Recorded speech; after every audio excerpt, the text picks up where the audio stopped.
podcast is part of the Pod Syndicate family. For more criminally compelling shows, articles, and conversations, head to wearepodsyndicate.com.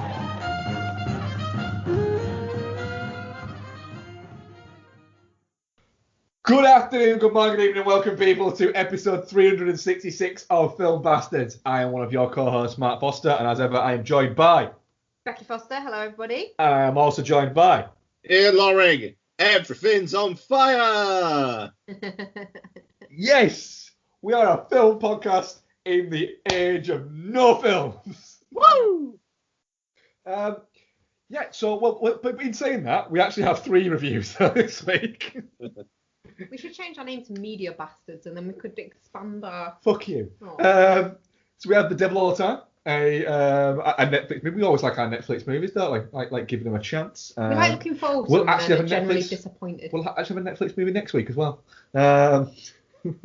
Cool. Oh shit, we are! I see people, I'm not watching it. You are. No. We also have some of our LFF coverage starting this week with Abel Ferrera's movie Siberia and Bassam Tariq.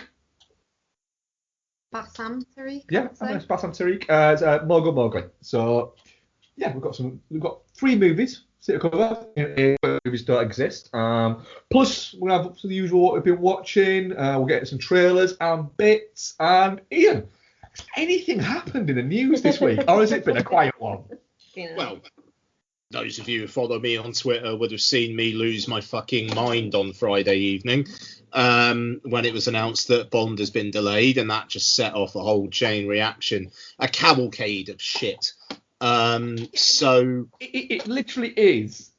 Bond has started all of this. Bond killed cinema. Bond went from Bond will save cinema to fuck you, Bond. If anyone can hear a noise in the background, Kiki's enjoying the remnants of a plastic peanut butter jar. So, yes, that was announced on Friday. I was very drunk on Friday, but I regret nothing.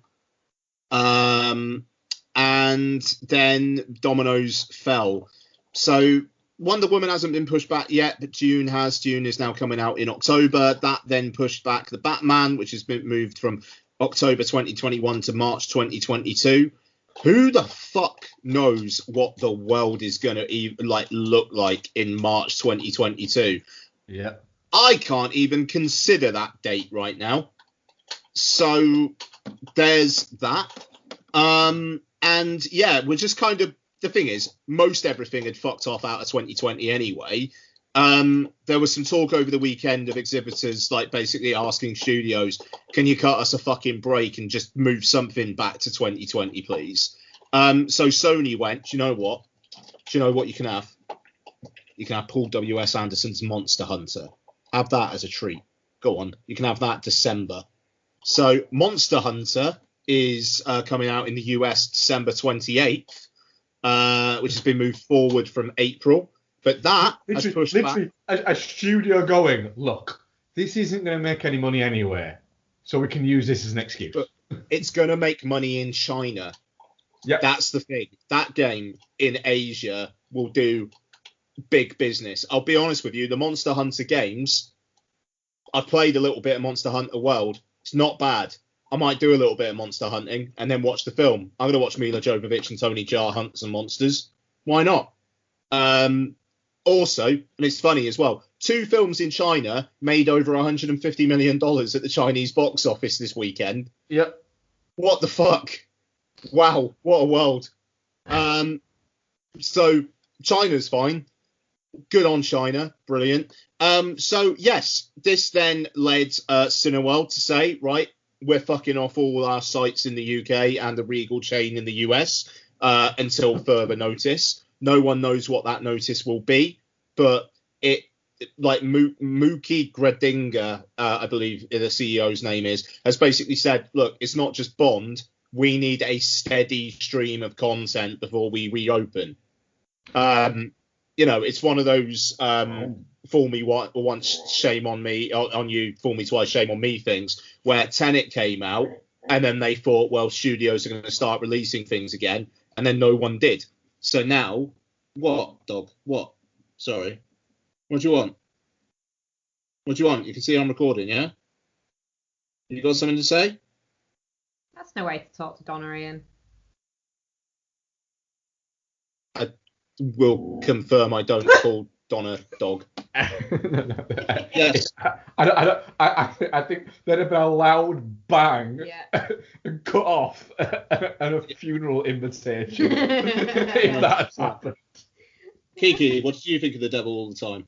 It'd have been like every single other scene in The Devil All the Time. God, yeah. We'll get on to that. Keats, what did you think of The Devil All the Time?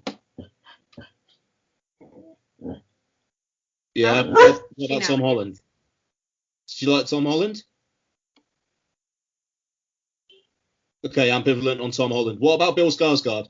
You've had enough now, see ya. Right, sorry about that. So, yeah, this is the thing. Until there is a stream of content, Cineworld won't open again. Odeon have said we're going to restrict our opening hours. View haven't said anything, but their CEO, Tim Richards, came out today and basically said, look, we do need some fucking products here, lads. But to be fair, View are, like my local View, are playing Saint Maud, unlike my local Showcase, but also a shitload of horror films. Well, let me just say what they've got on. So what basically View have done is they've gone, right, we're going to try and power through December with horror movies, and then we'll see what it's like in November. So they've got Silence of the Lambs, Carrie, Rocky Horror Picture Show, Evil Dead, Shining, The Exorcist, Poltergeist, Psycho, Scream, A Nightmare on Elm Street, Alien, and Predator. Nice. So, I mean... That's pretty tight. Fucking hell. Yeah. In Cineworld have done they? Because they didn't want to, they couldn't be asked, is the honest answer. Yeah, I mean, this is it. It's like they obviously just didn't think that business model was sustainable. But who knows? Who knows though? So this is the thing. October, you can get people in with spooky films. If you open on evenings and weekends with spooky films and some kid product, you could probably get through October all right. You might have a couple of dicey weeks in November, but then, hey, start showing a shitload of Christmas films. People will go. They will go. They're not allowed to go to other places. They will go. I said this to you yesterday, didn't I? Just do a season of Christmas movies. Absolutely. If let's say in December they have on over Christmas, at View they have on Christmas Vacation, Home Alone, Gremlins. Planes, Trains. That's not Christmas. Yeah, but you show that right at the beginning so that it gets. Then I'll go and see a few of them for sure. Definitely, yeah. Yeah, I mean, this is it, and it's like you've got the re-release of Akira coming up this week as well, which is a great idea. I mean, it's kind of like to promote the new 4K like scan of it, which I'm sure is going to look great. But this is the thing. There are ways of getting through to Christmas. January, don't get me wrong. Yeah, all right, January, if there's still no product coming out, then it is, fair enough, that is spicy. But you've got Halloween, you've got Christmas, and films are still supposed to be coming out in December. And it's coming to that point now where the Mulan experiment didn't work, and I think that spooked a lot of studios, but for the future of cinema, for the better. And in 2021, there's going to be such a logjam of content that, they are just going to have to release these things and take their chances, especially with like the end of the financial year in like March, April and whatnot. They're going to need these films to come out, so they've actually got some sort of profits they can show. And it's mental that I'm already talking about like they need to release stuff by like March, but they do.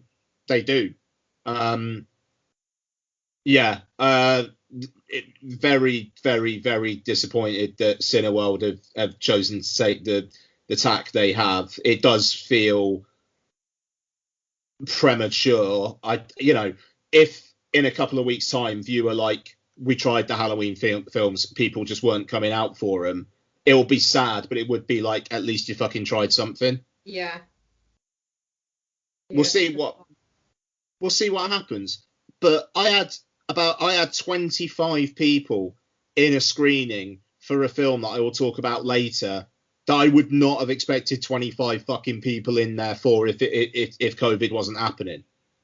Well, like I said to you before, the Akira screening that we're going to tomorrow is really full, and that's for a film in Japanese with subtitles. Like, it's not the dubbed one. It's quite a niche kind of film as well. Like, I think outside of being fucking nerds, it's not it's not a huge movie. It is within certain circles, but you know, and it's pretty full in there, and that's in an IMAX screen. It's a big screen, a lot of seats. People do want to go. There's enough people who want to go. Well, that's what cinemas have been saying. It's not been a want. It's been a content issue. Yeah. That's exactly it. It's right. Okay. I'm gonna get on my little soapbox a little bit now. Go on. Do it, man. Right. So I've been seeing a lot of the fallout for it, and do you know what? The biggest thing about it isn't that we can't go and see films, because we can all see films, and we will get to go. You know, we will. Hopefully, absolutely fingers crossed, we'll get to go back to the cinemas at some point. I do think that's going to be more difficult than people think it is, in terms of there's no guarantee that cinema will actually get to fucking January the 2nd and go, right, we'll reopen now. It isn't even a guarantee that Cineworld is ever going to be able to reopen. No. So let's put that to a side. The major problem is quite literally thousands of people could lose their jobs at a time when it's really difficult to find a job. So there's that. Let's put that to a side as well. I think we can all acknowledge, and we would all freely admit, that is the number one fucking thing. Yeah. Right? However, the next bit that started to irk me was people coming out saying, it'll give small independent cinemas the chance to pick up the slack where these big multiplexes, these big studios don't own multiplexes anymore. These big they don't own them anymore. Multiplexes, they can pick the slack that they've left, and you'll get more of that family feel. Won't happen. No. Just won't. No. It's a fanciful idea, and it'd be nice if it did happen. But it won't. It just won't. Well, you look at York. We don't have a single cinema in York that isn't a chain. No, case in point there, yeah. And even City Screen, which used to be privately owned, then owned by Pitch House. Pitch House is now owned by Cineworld Group. And as such is closing. So that's the next point. Stop romanticising the idea that it will go back to that, because half the people that are romanticising it never actually fucking visited one. And then the next point. I've seen this quite a bit. Apparently the issue is, that I've seen people say, it's not that there isn't any content there, it's the fact that there's no big movies, because the problem is everything now is a $200 million movie, and it has to make $400 million, and they don't make mid-budget movies that could make this money back. And I'm thinking, yes, they fucking do. Yes, they do. The complete myth that the mid-budget movie, the mid-budget thriller, etc., has disappeared from cinemas. It hasn't. They still get released. The problem that you've got is people don't go and see them. I know people don't go and see them because I go and see them and see people not seeing them. Right? And people will wait for them to come out on Netflix. They'll go, I don't really need to see that on the big screen. Now they're going, well, if there was more of those movies, we could all go to the cinema because they wouldn't need to make as much money. There's literally one still showing at Cineworld right now. And it's one of those where it's like, right, where you're there going, right, so have you got to see Unhinged? Oh, no, I don't want to go to see that. Right, so what do you want to go and see? Oh, well, I want to go and see something, with a bit more. Cool, did you want to see Baby Teeth? Well, no. All right, cool. Out of curiosity, since the cinemas reopened, what have you been to see? I went to see Tenet. There you fucking go, then. Yeah. Instantly, viewer also showing Will Smith, someone needs to tell Will Smith this. Bad Boys for Life, no longer the highest grossing movie of the year. Wow. Nope. Oh yeah, of course it's not. Yeah. Nope. The 800 is. That Chinese film. Yeah. Mm. Yep. So it's amazing that the box office has been dominated, and I always go back to a quote from Steve Pink talking about Hot Tub Time Machine, where people always used to say, "Oh, it was a massive flop," and he's like, "No, it didn't make much money the first week it was released, but it had a decent enough run afterwards, so it did fine." But everybody just gets obsessed with opening weekends. Yeah. The same thing Joe Carnahan said about 18. No, it wasn't a flop. The same thing that Guillermo del Toro said about Pacific Rim. The same thing that Duncan Jones said about Warcraft. That everyone obsesses about that opening weekend. And if it doesn't smash records, it's a flop.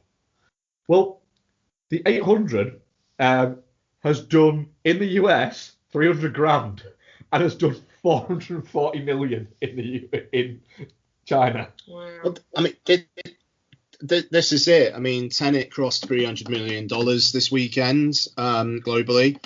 You know, It's still got some road to run. Has it made as much as it would have made in a non-COVID time? Of course it hasn't.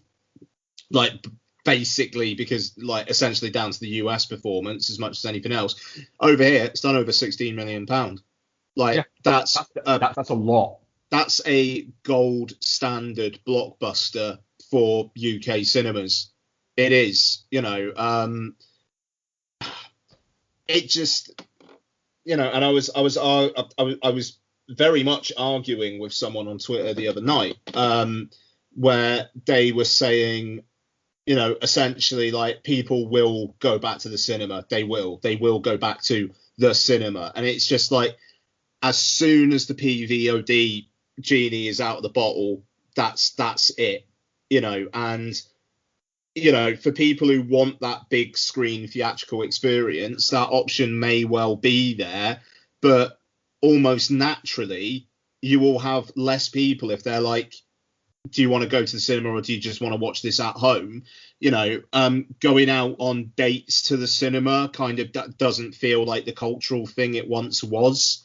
And also, quite frankly, right, I mean, I'm not a normal person, so I wouldn't subscribe to this. But next year, assuming there's a vaccine and, you know, people are allowed to go out again, are they really going to want to go in a dark room and not say anything to anyone for a couple of hours?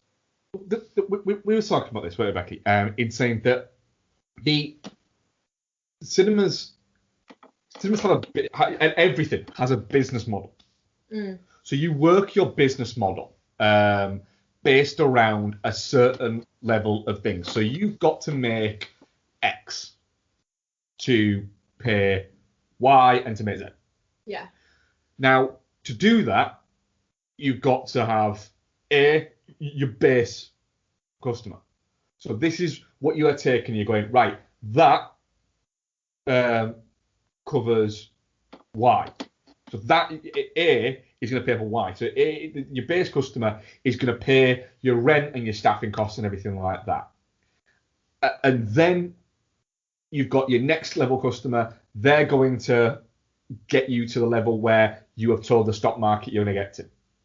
And then your C customer, that's your boom there. That's what fucking tips you over. Now, your A customer is your customer who goes 3 times a month. It's us. Yeah. It's us guys. That's your core customer. You're always going to go. You don't even really need to fucking sell them anything. They're going to go to the cinema because it's what they do. So that's it. That's your fucking guys there. You know, you're gonna make your money off those guys. Your captive. Your B customer, audience. The ones that start making your profit and start kicking in, are the customers who go once every 6 to 8 weeks. Go out to it. And then your C customer is your one who goes to the blockbusters. Now, we've had a boom in cinema over the past few years because we've had more blockbusters. And they've paced the blockbusters out, so there's at least one a month to appeal to everybody. So it's boomed everything up a little bit. But the problem is, to get A to keep going, there has to be stuff on. There has to be different stuff for him to go and see. Yeah. And that's what there hasn't been that to go. So, but the problem is, premium VOD, B customer and C customer will buy premium VOD because it's 20 quid a month for two of them. If they're buying one film, it's 20 quid maybe to see one film. And same, C customer, every fucking 6 weeks they'll buy it 20 quid. Fuck it, we'll stay and watch that, we'll get a takeaway, we'll make a night of it. But A customer is going, well, hang on a minute, I go 3 times a fucking, I go 5-6 times a month. That's 100 fucking quid. I'm not paying 20 quid to go and see something that I could have seen for a £5 or I could have seen my unlimited card. Yeah.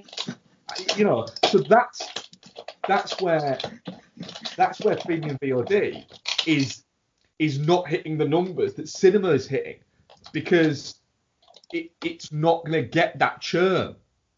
No. And that's the simple fact. That's where the math will never add up, because you can't go, right, well, fucking Endgame made 2.5 billion at the box office. If released it on premium VOD at 20 quid a pop, it'd have made the same. Well, it wouldn't, because you'd have had 8 people around the fucking room watching it, paying one fee. Yeah. And it wouldn't exist like that. No.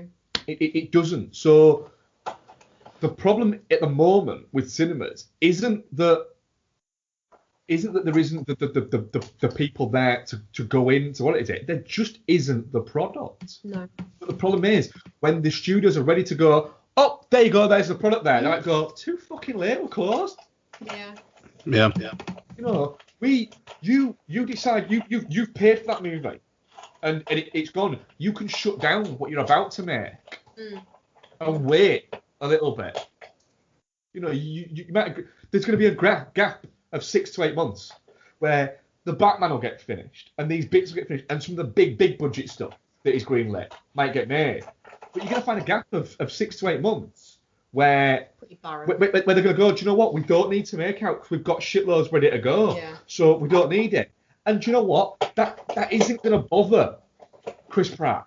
It isn't going to fucking bother The Rock. The lighting tech. But the lighting tech, the sound guy, the grips, it's going to bother those jobbing workers, and that's the people that it's going to go, look, and if you are one of those people, I genuinely feel sorry for you, unless you're also one of those people on fucking Twitter saying they should never have reopened cinemas, you know, it was a danger to everyone's health. Not a single outbreak has been linked. But there have been loads linked to pubs. Yeah, and the pubs are still open. Yeah. Yep. People are going to be able to go to the proms, the Royal Albert Hall, That's a fucking job. but they can't go, and they're going to fill it by 60-odd%, but football stadiums can't put in 20% capacities. No, and again, you look at that, and, you know, that's not bothering, you know, the Paul Poggers and the O'Shannays of the world. But it might be bothering the guy that runs... I'll tell you what, it fucking is bothering them. No, but not financially, is it? But the guy that runs the burger stand and the day workers that do the ushering thing, Gunnosaurus. Gunnosaurus. Yeah. That's who it fucking bothers, and it's a half joke, but it's true. But it's true, and luckily Gunnosaurus might have been saved because Mesut Ozil has offered to pay his salary. For the rest of Mesut Ozil's contract that he has at Arsenal, he will pay Gunnosaurus' salary for the year. That's amazing. Can I point out, Gunnosaurus, the guy who is in the Gunnosaurus suit, Gunnosaurus is a mascot for Arsenal Football Club, and has been since 1993, I believe, right? So that's 27 years, right? It's been played by the same guy. That's amazing. 7 years, right? And granted, he literally can't work at doing it at the moment. It isn't his only job, but he is always the guy in that suit, right? And Gunnosaurus is one of the universally liked mascots, and there's not a lot because most are shit, but he's brilliant. And he does loads. He does hospital visits. He does kids' soccer schools. He doesn't just prat around at the side of the pitch during a game, but he does do that. But the guy in the suit arranged like the mascot runs and things like that, where all the mascots from all the English Football League clubs have a big race dressed as the mascots for charity, and they're brilliant. But yeah, he's always been the same guy that's been in it, and they had nothing to do, so they had to kind of let him go. So it's that. And like you say, it's the burger van guy outside the stadium. Yeah. It's the guy who for 40 years has sold fucking hat, badge and a scarf outside a football stadium. That is the people who will be fucking really affecting. Yeah. And it's, you've got a problem with gig workers, with musicians and things like that, and soon that coming out basically and saying, well, they should try their hand at something else. This is the issue we've got. And what is the solution? I don't know, but it's definitely not what we're doing now. Sophia wanted to Sophia, we're actually trying to sign Gunnosaurus. Deadline day, yeah. Amazing. Sophia tried to sign Gunnosaurus on deadline day. Oh, that's great. And apparently he has actually signed a temporary contract with Sevilla and will be going to their games as Gunnosaurus. Fuck off! What? Apparently, yeah. That's amazing. Oh, the world's all right sometimes, isn't it? Fucking hell, that's fun. To be a part, I think on there, what is it saying? Dreams really do come true, and announce Gunnosaurus. Oh, great. Yeah. Do you know what's also some good news? Go on. We got more details about the new Resident Evil movie. Yeah, that's the article that you sent through. Yeah, so as I think we previously discussed, Johannes Roberts, director of the 47 Meters Down films, The Strangers sequel, like a few kind of like basically genre films, is going to be directing it, and it's essentially going to be combining elements of the first two games. The Paul W.S. Anderson franchise is kind of, I suppose, most notable for the fact that Mila Jovovich's character has no presence in the games whatsoever. Yeah. And then they kind of like pulled in elements and characters and whatnot. Whereas this one, it's literally going to have Claire Redfield, Jill Valentine, Chris Redfield, Leon Kennedy, like all up in there. Wesker's going to be in there, obviously. That casting for Jill Valentine is pretty much bang on as well for how Jill Valentine looks in Resident Evil, the first one. Hannah John Kamen. Yeah. Yeah, so I mean it's interesting. So it's Kaya Scodelario is going to be Claire Redfield. She's in the Maze Runner. She's the female lead in those. She was in the Wuthering Heights adaptation that Andrea Arnold did like 10 years ago. Robbie Amell, who's in this Amazon show that Donna and I have been watching, Upload, which it is amazing. Upload is amazing. I tell everyone that I fucking speak to watch Upload. You really like Upload? I loved it. Yeah, no, we started watching it last week, and we unfortunately had to stop the other night because Lottie was in the room, and it's like there's a little bit of swearing here and there, but she doesn't listen to the TV. But it was the one where they tried to bring the guy back in the old body, and then it blows up. And Lots like looked up, and we were like, "How much of that did you see?" She was like, "A bit." And it was like, she was like, "What did you?" We said, "What did you see?" And she was just like, "Something I don't think I was supposed to." And it was like, right, okay, off that goes then. It's so bingeable as well, isn't it? Sorry. It's so bingeable. Yeah. Ever so slight tangent because it's TV. I like the fact that it's quite a light-hearted comedy, but it's got some really dark moments to it, and the overall plot of what's actually fucking going on with, like, why was he killed, is actually quite interesting. So yeah. But Robbie Amell is going to be Chris Redfield, which is I think I can see that. Yeah. And a guy from Zombieland Double Tap is going to be Leon Kennedy. So there you go. Oh shit, Neil McDonough is going to be William Birkin. Who was that? Who's that in the Resident Evil games? He's the Doctor, isn't he? Oh, okay. Oh, all Oh, right then. hang on, no, hang on. Is he not the guy in number 2 who is like the little girl's dad? Oh, yeah, he is. Yeah. Okay, that's interesting casting. Who's playing him? Neil McDonough. You'll know him when you see him. He's a hey that guy, but he's quite a bit older. Oh, that guy. Yeah. So I know I yeah, can see that though. I'm alright with that. to an extent, yeah. Just he looks a bit older. Yeah. I mean, fucking hell, I'll watch a Resident Evil film that's kind of more like the games than the last films were. Yeah, because I mean we were talking about it 'cause I didn't get a chance to read the information you'd sent me until I got home. And we were talking about it, and it's like I really like the Resident Evil movies. I do. But they have nothing to do with the fucking games. Hmm.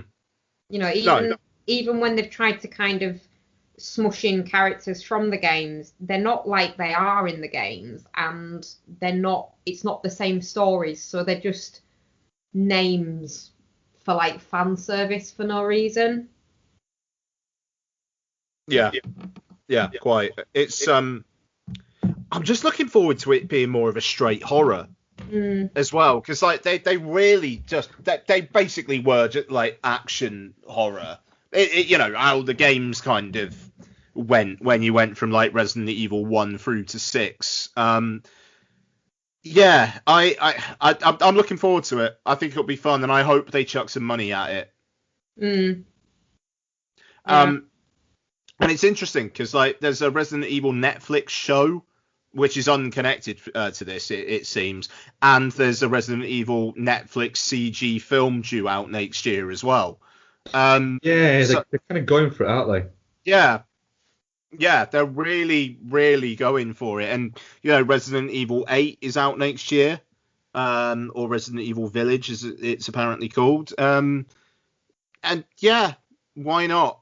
Let's have some more despair for despairing times. I mean, that's the thing about horror, though, isn't it? It's like it's quite refreshing watching horror in times like this because it's taking you out of this world and into a horror world where you're safe.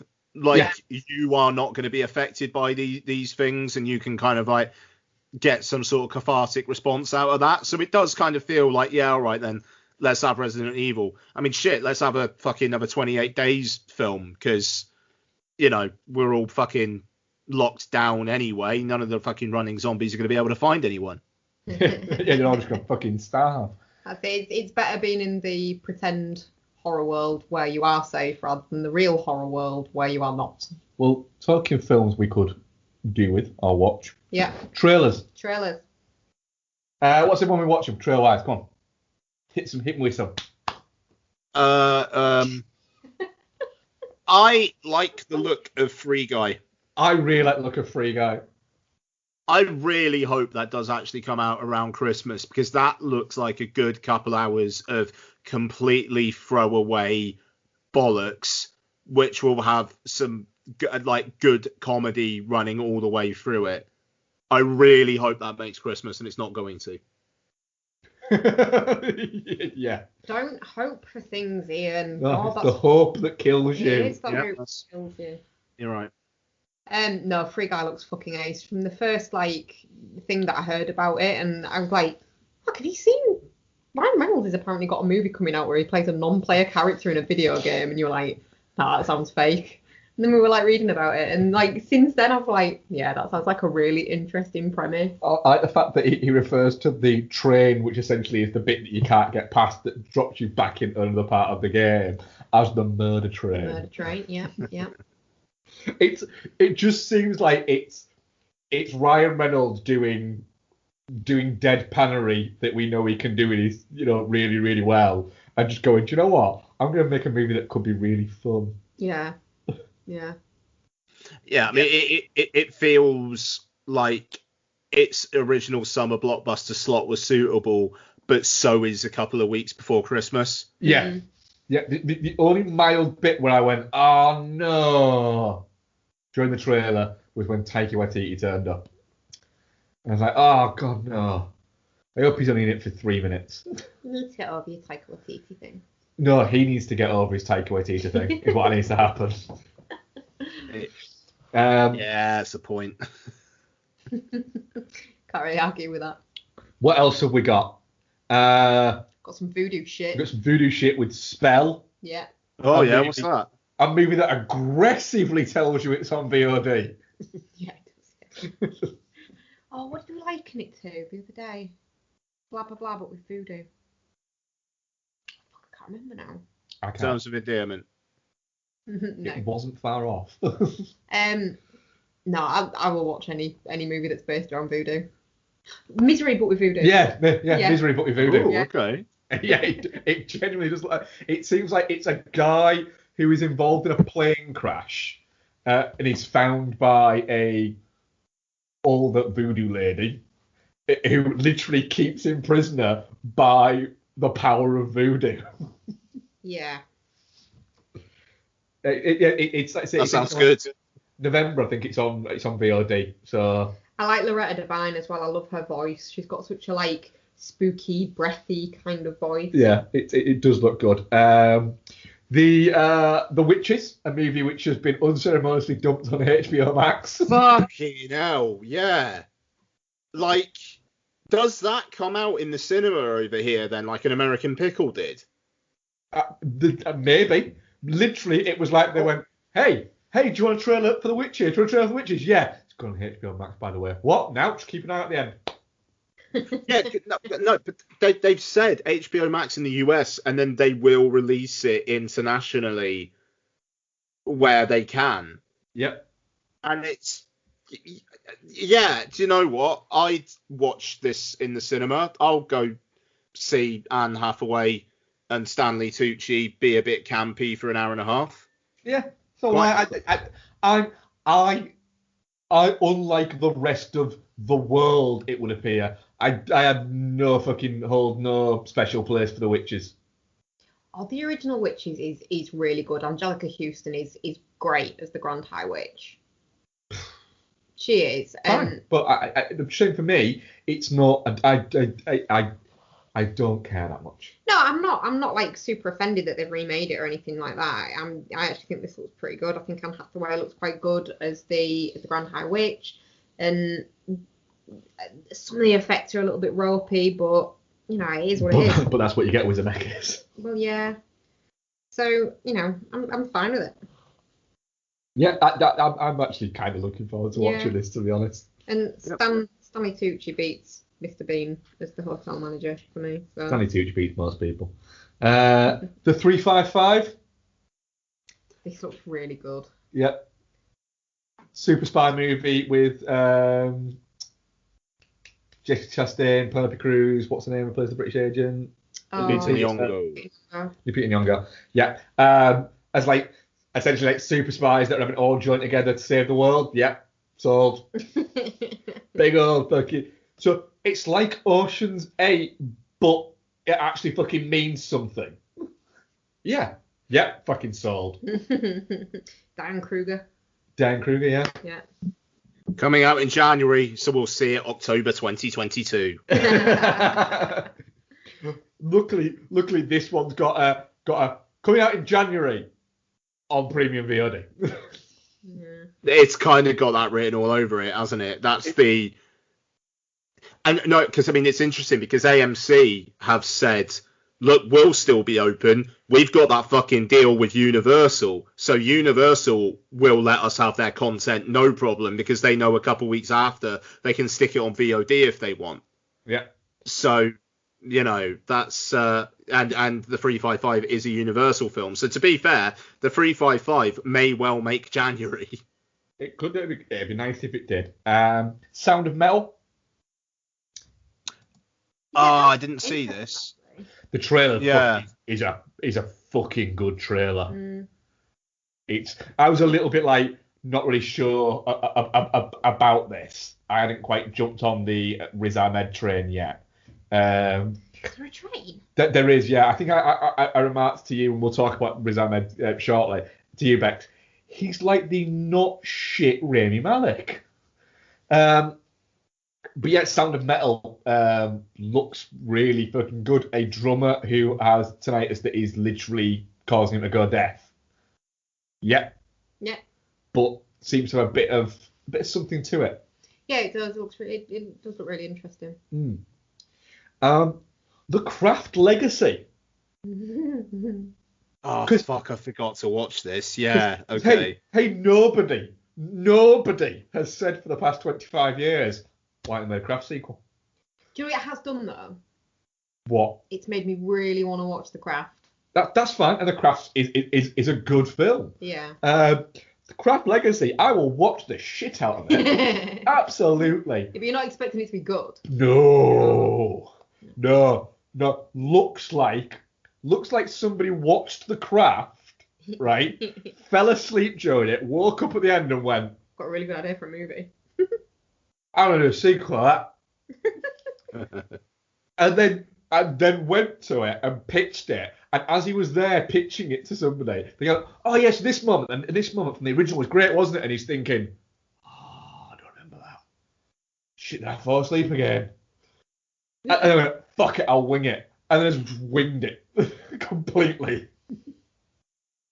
I don't like that they've nicked the "Hey Mister, we are the weirdos" line from the first one. Because it is clunky as fuck in this. Oh, it's so badly delivered as well. It literally is like the guy they deliver it to is then to turn around after it and goes, I mean, you're not.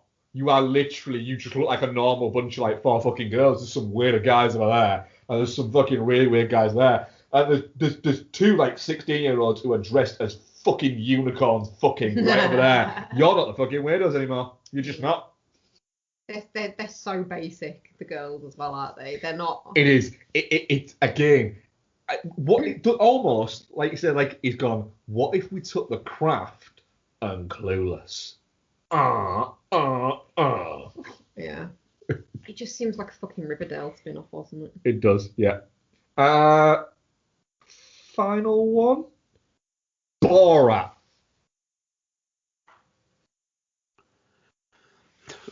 Yeah, go on then. Need a bit of a laugh. Hopefully there'll be a few in there. That's about it, really. If it's more of the second half of the trailer, yeah.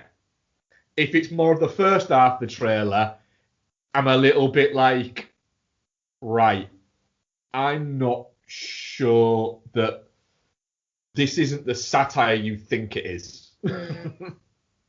This is just you going for really fucking cheap laughs. Yeah. That's my worry. I feel like Sacha Baron Cohen needs to make a decision as to which iteration of himself he wants to be. Does he want to be the guy doing fucking TED Talks and Trial Chicago 7 Spy and stuff like that, or does he want to be the guy who does fucking shite like Bruno and Borat? He can't really be both. He can't be taken seriously and be making crap like this.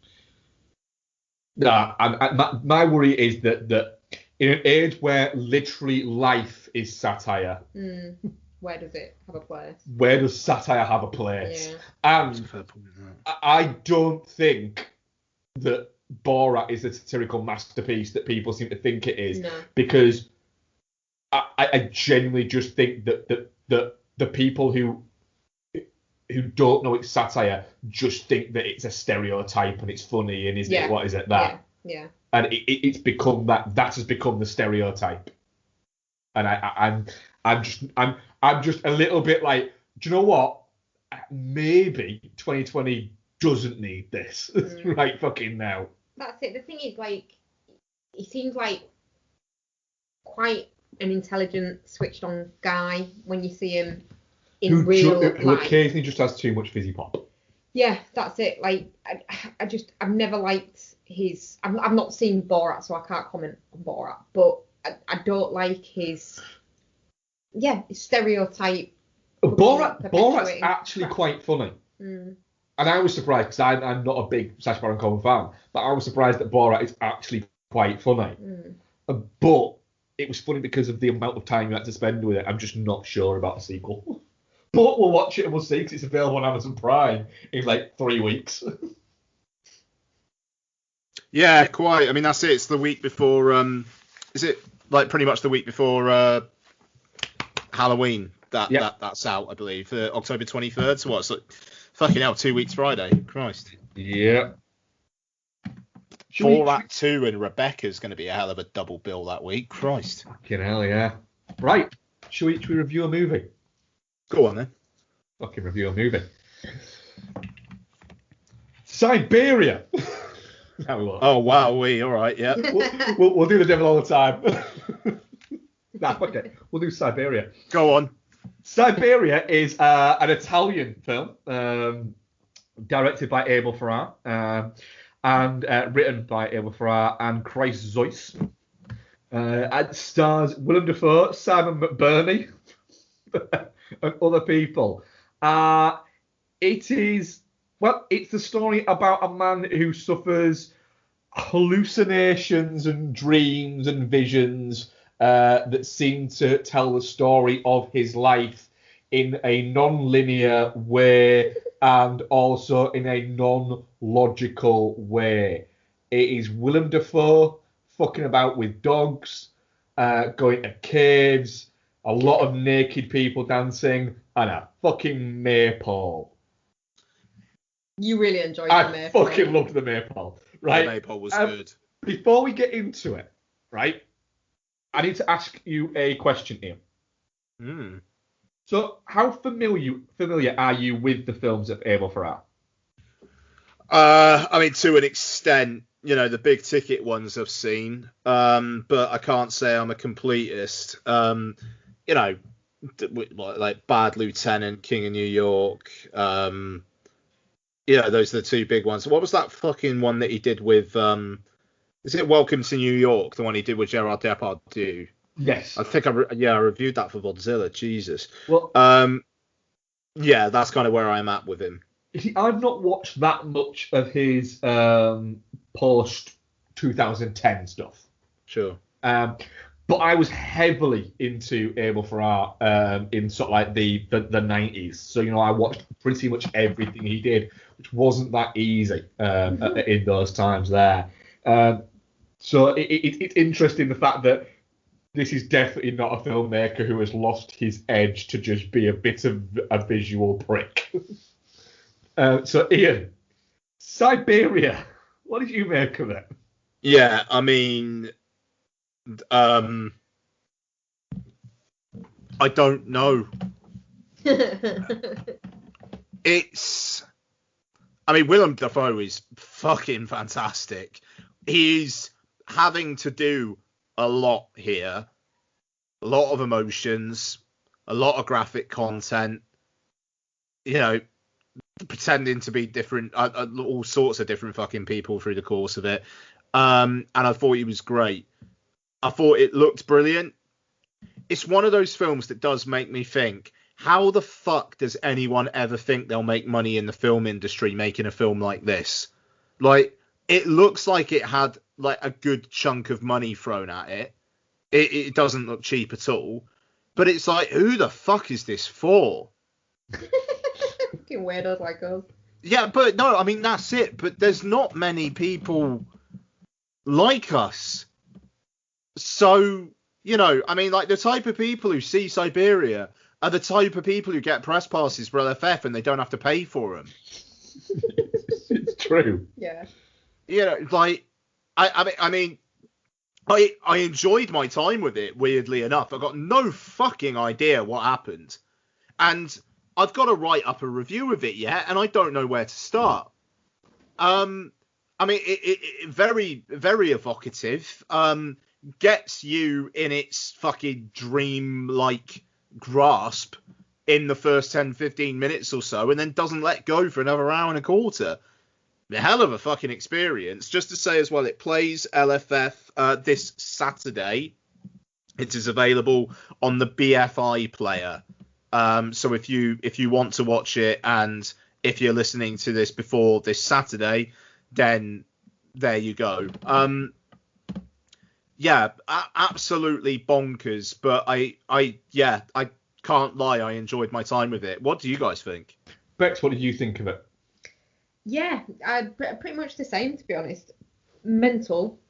Don't really know what the vibe was, what was going on so much, but I enjoyed watching it.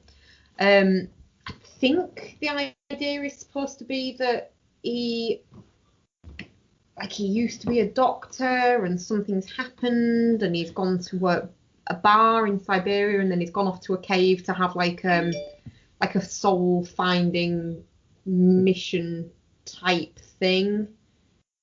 Those are called something, aren't they, when you go out into the desert and drink like peyote and... A walkabout. No, yeah, I know what you mean. There's a specific word for it in that. But yeah, I think Vision Quest. Vision Quest, yeah. There he's you go. For a Vision Quest with his doggos. Which no, I think the dogs were imaginary as well, because he says at the beginning, doesn't he, that the people, it's one of his memories is of the dogs when you went to fishing or something with his dad, and he's just kind of exploring his past and like dream versions of what happened in his past and just kind of reflecting on his life. So I think that's kind of what it's meant to be on like a surface level, but I just think the way that it was done was really interesting. There was a lot of nakedness though. A lot of nakedness. There's a big woman who needs to see a doctor. She did need to see a doctor, but she was dancing. Yeah. There was, equal opportunities nakedness. There was some P as well as V. Yep, there was indeed. Only bit that made me uncomfortable was, the bit where he's banging his ex-wife. Yeah. And then it changes to all the other girls that he's like clearly banged throughout his like memories, and then it changes back to his wife, and then it's his mum. Didn't like that. It was an odd take. Like he wasn't banging his mum, she was just hovering over him, but like he was Yeah. still naked. Wasn't keen for that. Still going for it, like. But yeah, easily the most enjoyable bit was where he was supposed to be childhood Willem Dafoe, but he was still a grown up and he was dancing around the maypole. And Willem Dafoe had a fucking blast shooting that, and all those kids were just going, "What's going on?" Yep. I thought it was great. Yeah, I had a good time with it, but it's very obscure. I was watching it going. I was sat watching it going. Right. I like the fact that there's a big sort of long monologue over like the opening credits. And I was thinking, all right, I'm digging this. Just to say as well, that was so interesting. Because those opening credits are several minutes long, and he's just chatting over them. Like it was such a. Like, the whole film's quite discombobulating, but that was just a fucking, like, what the fuck's going on here then? Like, God, I've got to be paying attention, haven't I? It was, sorry, a really interesting way of starting it, sorry. Yeah, and it really was, wasn't it? It kind of made you go, oh, okay, what's going on here? And then, because I was starting to think when it started, I was thinking, right, is it going to be... Right, what's going on then? And he's in the bar, isn't he? And then he's going through that and you're thinking, all right, is this going to be just essentially people pass through and we get to look at that? And then you have the Inuit guy that comes in, and then you have the guy on the gambling machine, and then with the guy on the gambling machine, and then you get him falling down a cliffside. And at that point, I thought, all right, no, it's not going to be that. And then he's back in the bar, and you get the pregnant lady coming in, and it's like, all right, this has got a little bit jazzy here. I quite like this. Spicy. Yeah. And then it just goes fucking mental. And I'm thinking, I'm enjoying this. It's visually, it looked, like you said in there, it looks fantastic. It looks like there's been money spent there. And bear in mind, Abel Ferrara had a lot of years where he was still making movies, but there was being no money spent on them. Like, he was living essentially, he wasn't living in a plush fucking mansion anywhere or a nice fucking Tribeca loft in New York or anything like that. He was a film-to-film filmmaker, and not even that long ago, and probably is still now. He's an artist who will not compromise, and I think that filmmakers like him should be celebrated because they're a dying breed. of ones that are able to still do it and will just not fucking relinquish their principles for anything. But it looked fantastic. He manages to utilise the spaces that he's got. And then all of a sudden, when it goes into the desert, and you're going, all right, fuck, you've had a change of pace now. Fucking let's go. And then you got to the fucking dance sequence with the maypole, and I just thought, this is just brilliant. This is just, I don't care that I don't really know what's going on, but it's fantastic. Yeah. It is just one of those films where it's like, if you want to see something that you just haven't seen before, even though there are definitely elements of lynchiness to it throughout. Oh yeah. There's a bit, you know, when he falls down the cliffside and he's falling down that. I was watching it going, and part of it you're watching it with everything that's gone on in the background of your mind a little bit of the past sort of week in terms of cinema, and I was going, imagine what the sound design within that scene would have sounded like on a big fucking cinema. Yeah, you're right. System. And you'd been like, this would have been this whole thing would have been fucking great in a cinema landscape. Yeah, because I mean, this is the thing. It's like I had to watch it on my iPad with like Lottie in the background. I had noise cancelling, and she wasn't being a bother. But that's very, very different from if you were actually seeing it at LFF at a press screening or something like that. So yeah, I mean, like if it's on BFI Player on Saturday night, turn those lights off, AirPlay it onto your fucking TV, turn it up, like try and get some of that, because it, like from an visual and auditory point of view, it's a hell of a thing. God knows what it was actually about, but yeah. And Mark likes an art house film. Yeah. It's an art house film that contains Willem Dafoe dancing around a maypole while doing a weird fucking grin. Just before, I can't remember, that Willem Dafoe is getting his freak on with a girl who's doing herself, but it's still an art house film. Oh, it's after that. It's after that, yeah. So yeah, it ticked a lot of my boxes. Yeah. Yeah. Also, one of the great cheap jump scares I've seen in recent memory, the slot machine rolling, and it's like, is it gonna pay out? Is it gonna pay out? And then cut to that fucking dog attacking. Yeah. Yeah, it's fucking great. It does literally just cut like mid fucking, what is it, the next shot? It's horrible. It's fucking horrible. It scared the shit out of me. So this is a warning, basically. I did go, ooh, it's got intense. I didn't put an audience poll for this because it's a film that most people won't have been able to see. So I felt a little bit like fucking bragging a little bit there. So I didn't put on an audience poll, but I'm definitely not shit. Yeah, no, it's definitely not shit. It's same. Sensible, but it's definitely not shit. If it was 5 minutes longer, you'd start to go, nah, you've outstayed your welcome now. But it does what it needs to do and gets the fuck out, and is fun along the way. Yeah. Just that fucking death metal scene as well. Oh, it's yeah. like the reveal of what they're kicking. Like, what the fuck was that? No, I mean, it's just, and the thing is, I mean, like, it might sound like, oh, is it like a horror movie or something? No, not really. I mean, it's just very surreal, both at terms dreamlike and nightmarish, but it's just a fucking oddity.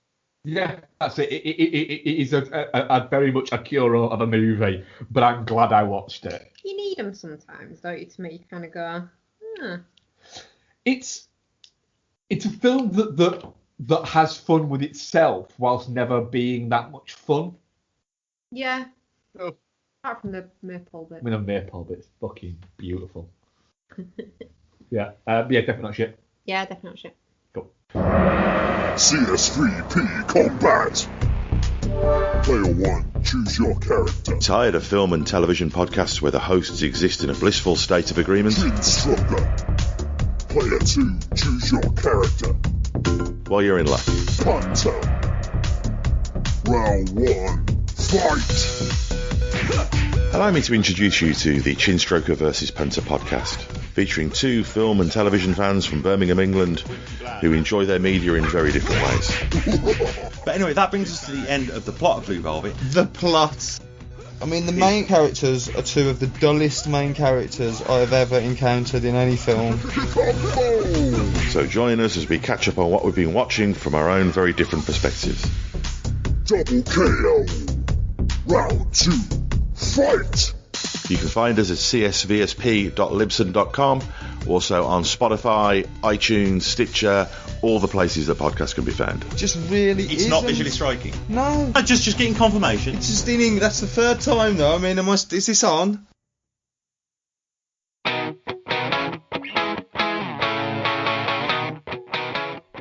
Have you ever wondered what so-called family films will scar your kids forever?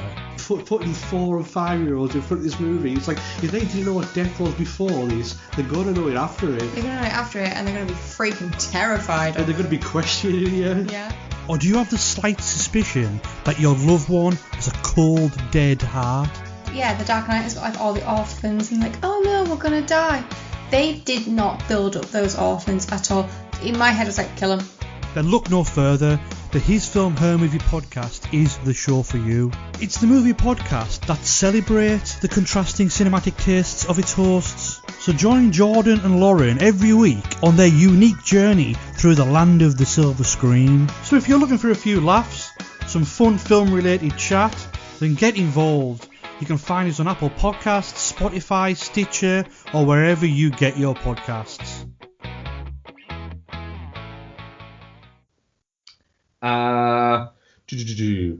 Shall we do? We'll do our other LFF one, and we'll do Mogul Mowgli, which is a British film starring director Bassem Tariq, written by him and written by star of the movie Riz Ahmed. Also stars Ali Khan, Sudha Bhusha, Aisha Hart, and other actors. Is the story of Zed, a British Pakistani rapper who himself is based in New York, but has just hit the level where he's one of the older statesmen of his game, but he's just starting to get the recognition he deserves and gets booked on a big tour. The tour is in Europe, so he goes home first. It's the first time he's been home for a couple of years. He goes home first because his girlfriend guilts him about it. Yeah. But then in an altercation with a fan who mistakes him for other Pakistani rapper, is admitted to hospital where it's found out that he has an autoimmune disease, and that is the story of the film, of him trying to come to terms with that, whilst also coming to terms with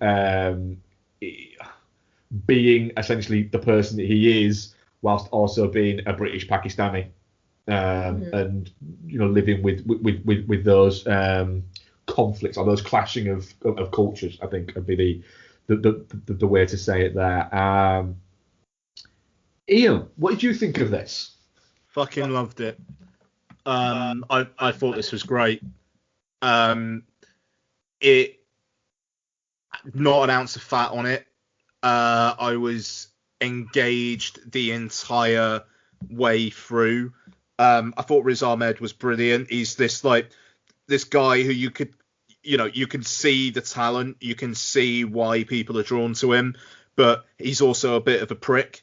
That's it. You can see the talent, you can see how people are drawn to him, but you can also see why he is the age he is and hasn't quite crossed that threshold, and it could be because he's a bit of a dick.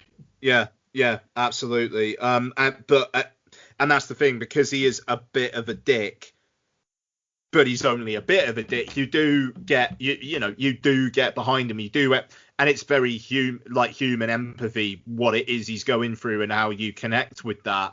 But I thought his relationship with his dad was a heck of a thing. The scene towards the end where they're kind of singing in the bathroom, brilliant.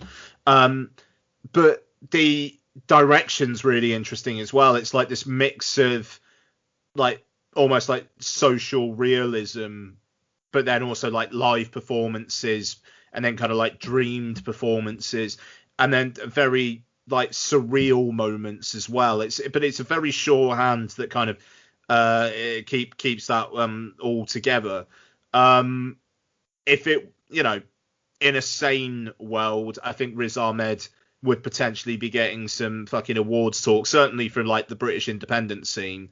And I really, really hope it gets its due, like when it actually comes out. So it comes out in November. Just before you guys, I just want to like talk about when it's screening. Yeah. So it is available on BFI Player between 6:30 on Saturday night until 6:30 on Tuesday. So, you've got a fair chunk of time to get it watched. It is also screening this Saturday at BFI South Bank. Wow. Screenings in pretty much all the screens all day. It also plays the London Barbican on Saturday, the Broadway in Nottingham on Saturday, occurs on Soho, Glasgow Film Theatre. Those are all on Saturday. It plays Home at Manchester, Tuesday the 13th. It also plays the ICA in London, the Prince Charles on Tuesday as well. Queen's Film Theatre in Belfast plays on Saturday, same on Sheffield on Saturday, and it also plays the Watershed in Bristol, my old stomping grounds, on Saturday as well. I really fucking liked it. If you feel like going out to the cinema, it's a hell of a choice to watch. If you don't, BFI Players there for you. Mark Bex, what do you think? Well, that's it. I think what I'd say, just to add on what you said there, Ian, before I come to you, Bex, and what you think about it, if that's all right. If you have a vague interest in watching this and you're thinking about going to see it, I would, because it's certainly there. Also, I will say, Ian, I think the reason why Riz Ahmed isn't getting the awards buzz is because that they're saving that for the Sound of Metal, I think. Yeah. Is what I've heard, is that if you think he's good in this, wait till you see him in this.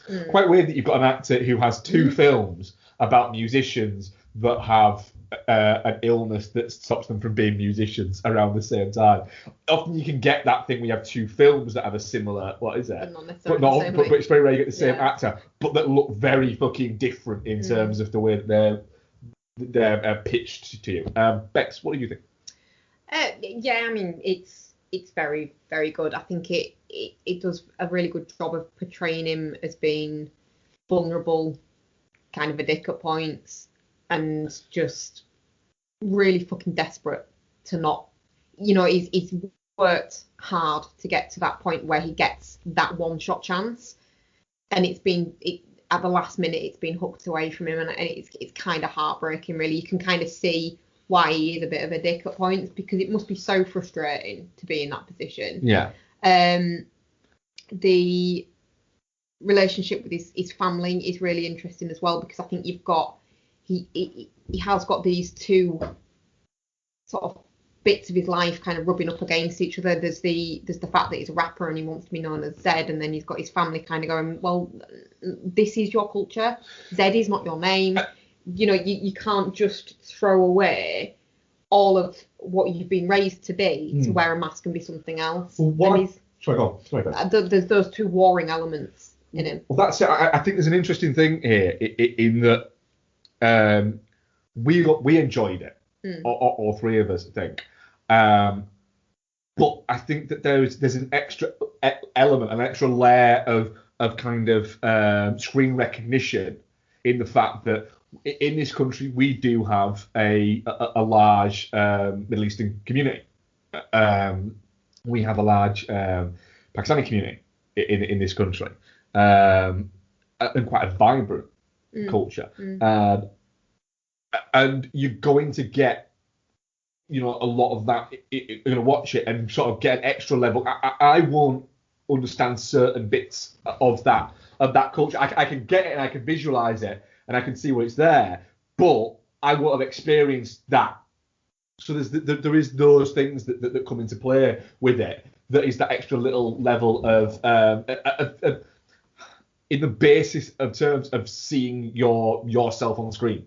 Mm. in the same way. But I do think it does a really good job though as well of Of being being a inclusive. window on that. Oh yeah, like, absolutely. You know, it's a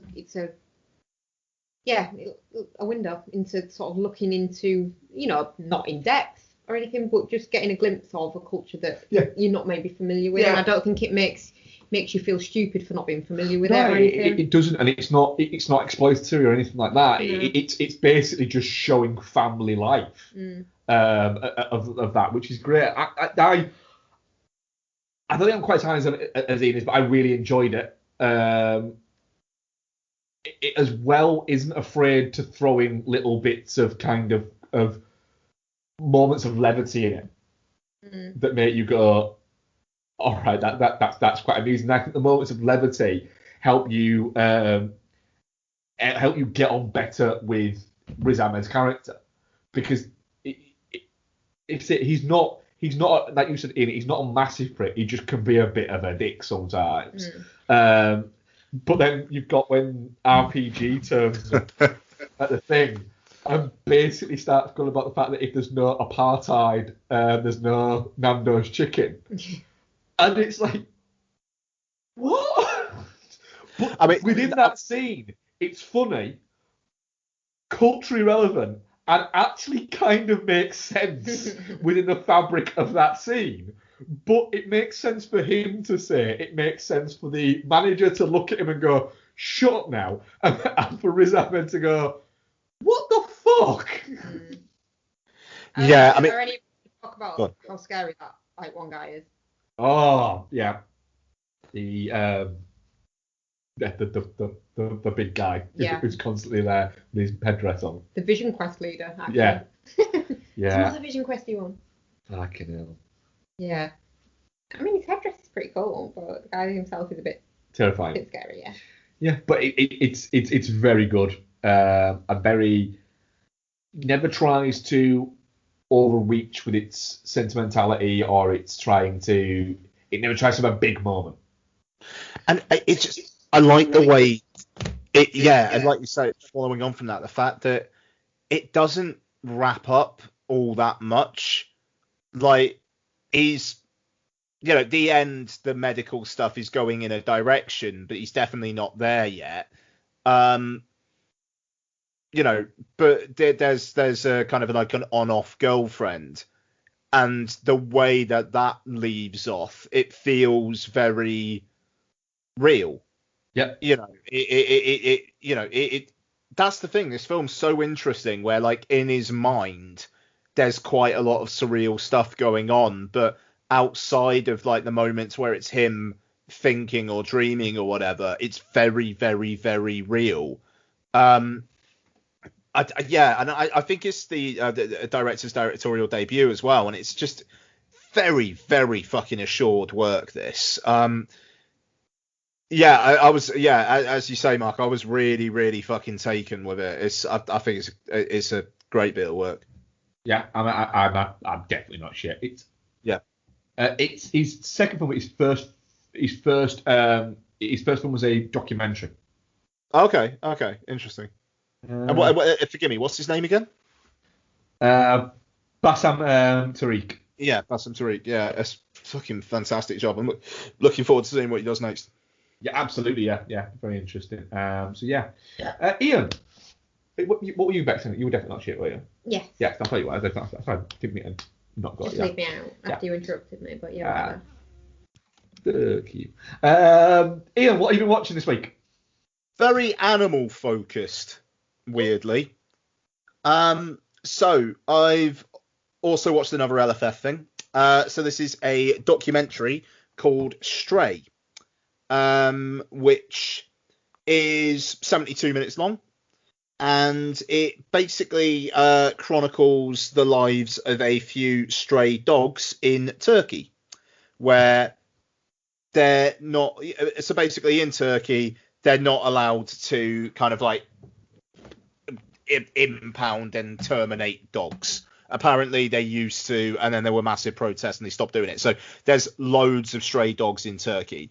And this it follows a few specific dogs, Zeytin, Nazar and Kartal. And it basically follows them around and then kind of picks up on kind of conversations people are having around them, or like people interacting with the dogs. But it's obviously this person with a camera. Elizabeth Lowe is the director, who just follows these dogs around and then follows these like groups of kids and whatnot around as they're interacting with the dogs. And yeah, I thought it was really fucking good. I really enjoyed it. It's I mean, if you are a dog fan, you know the dogs like have fights with each other and whatnot, but there's no one's ever like being like mean to the dogs or anything like that. You know, you don't have to worry about that at all. Oh, and it's literally on iPlayer from tomorrow. So to be fair, by the time this is out, it's probably been and gone basically. So apologies. But yeah, it's just a very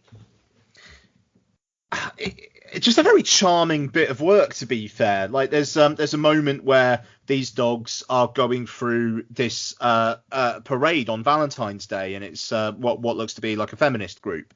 And there are these two dogs just shagging, and it kind of it picks up on this one woman saying like, only do it if you want to, and you know this other woman like trying to get the male dog off, like get off her.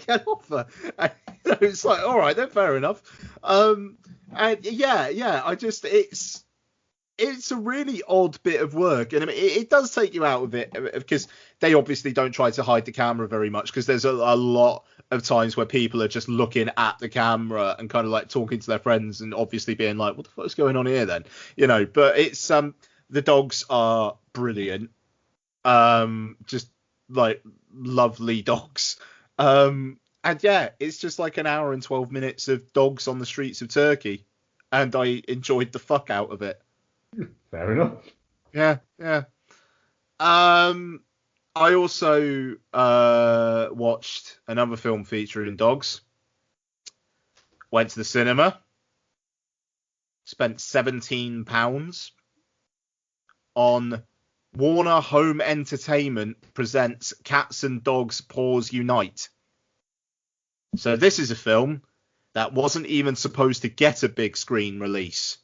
But then COVID happened, and they obviously went, fuck it.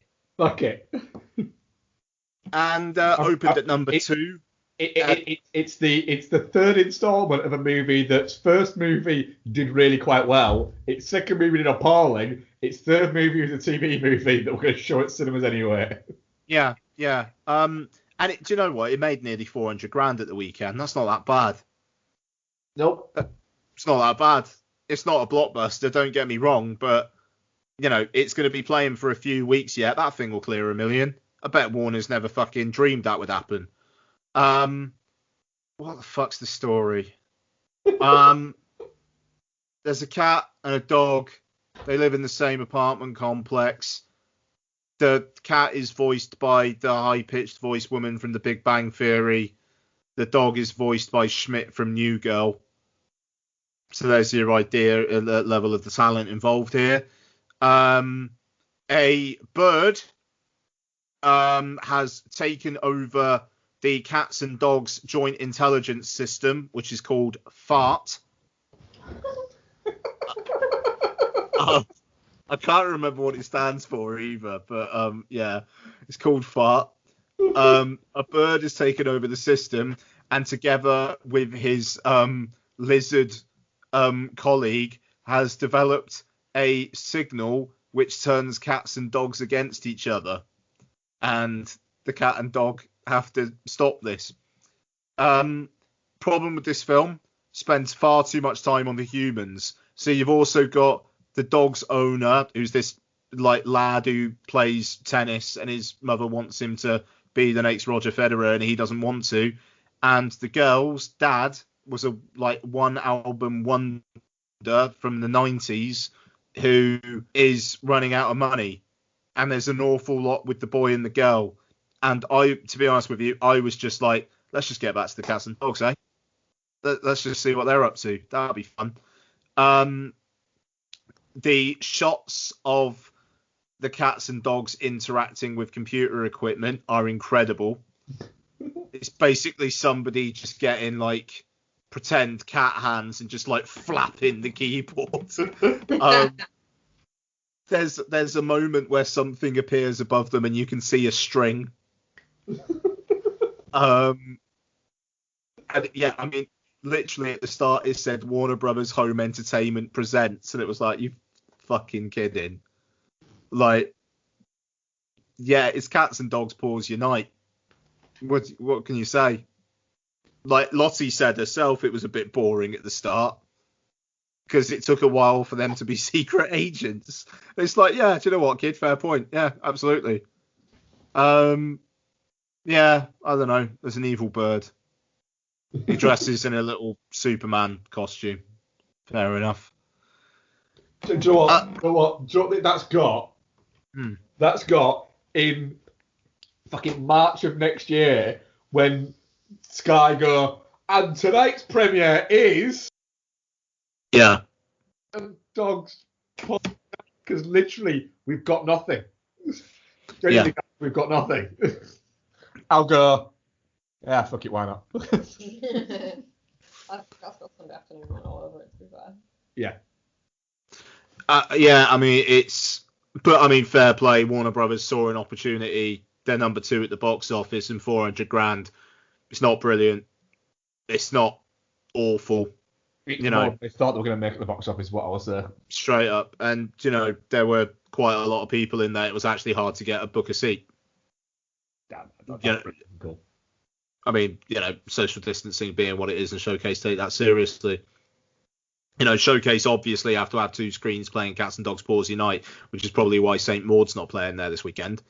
But you know, hey.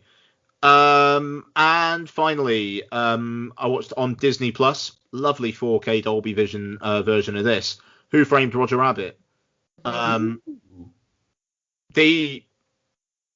I think for the degree of difficulty and the resources they had, this might be one of the most technically impressive films of all time. Yep.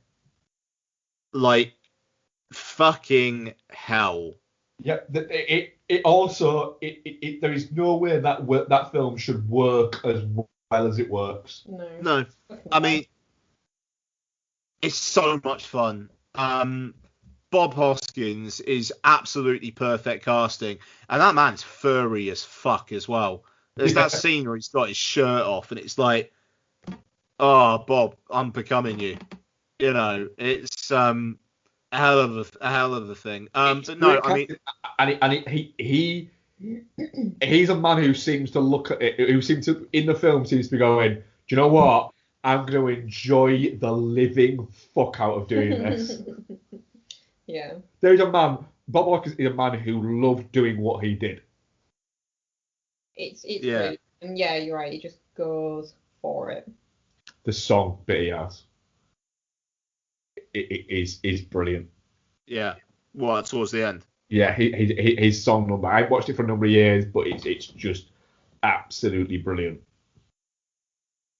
Yeah, it's hell of a thing.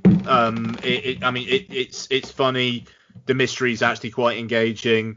Judge Doom is brilliant. That shit at the end is amazing. Just that whole idea of the dip as well. Just this stuff that literally snuffs cartoons out of existence, and he does it to this like really cute shoe. I mean, it's fucking horrifying. It's quite grim at points. Yeah. And Alan Silvestri's score is fantastic as well. Like, it's so many different moods that he has to meet, and he does it. It's fucking brilliant. There's a really good 40-minute long documentary about the making of it on Disney Plus as well. So yeah, I just had like a really I watch. Yeah, no, it was obviously like based on on the DVD special edition or something, but it's good. Yeah, it was just a nice evening of Who Framed Roger Rabbit content.